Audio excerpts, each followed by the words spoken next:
നമ്മുടെ നെവീനും അക്ബറും കൂടെ ഒരു ഒറ്റപ്പെടൽ സ്ട്രാറ്റജിയൊക്കെ കളിച്ച് മാറിയിരിക്കുകയാണ്. ആരടുത്തും അടുക്കുന്നില്ല. കാരണം അത്രയ്ക്കും ചെയ്ത് കൂട്ടിയതാണല്ലോ. ഇപ്പം ആര്യനും കൂടെ പോയപ്പോൾ നന്നായിട്ട് അങ്ങ് അടങ്ങി. പക്ഷേ കുറ്റം പറയലിന് ഒരു കുറവുമില്ല.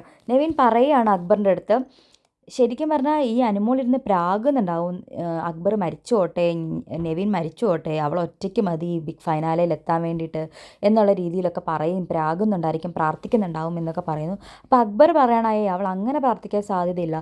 കാരണം അവൾ അങ്ങനെ പ്രാർത്ഥിക്കുകയാണെങ്കിൽ, നമ്മളിപ്പം ദൈവത്തിനോടൊരു മോശമായ കാര്യമാണ് പ്രാർത്ഥിക്കുന്നതെങ്കിൽ ദൈവം ഒരിക്കലും അത് കേൾക്കില്ല. അത് ആരാണോ പ്രാർത്ഥിക്കുന്നത് അവർക്ക് തന്നെ തിരിച്ചു കൊടുക്കാൻ സാധ്യതയുള്ളൂ. അപ്പം അതുകൊണ്ട് അനുമോൾ അങ്ങനെ പ്രാർത്ഥിക്കാൻ സാധ്യതയില്ല. അവൾ അത്രയ്ക്ക് മോശപ്പെട്ട ഒരു സ്ത്രീ അല്ലെന്ന് അക്ബർ പറയുന്നുണ്ട്. അപ്പം നെവിൻ പറയണം, അവൾ അത്ര മോശപ്പെട്ട സ്ത്രീ അല്ലെങ്കിൽ അവൾ ഇവിടെ കിടന്ന് എന്തൊക്കെയാണ് പറയുന്നത്, എന്തൊക്കെയാണ് കാണിക്കുന്നത്, അവൾക്ക് അത്രയ്ക്ക് ബോധം ഉണ്ടെങ്കിൽ അവൾ ഇങ്ങനത്തെ കാര്യങ്ങൾ ഇവിടെ വന്ന് പറയുമോ എന്നൊക്കെ നമ്മുടെ നെവിൻ അങ്ങോട്ട് അക്ബറിൻ്റെ അടുത്ത് ചോദിക്കുകയാണ്.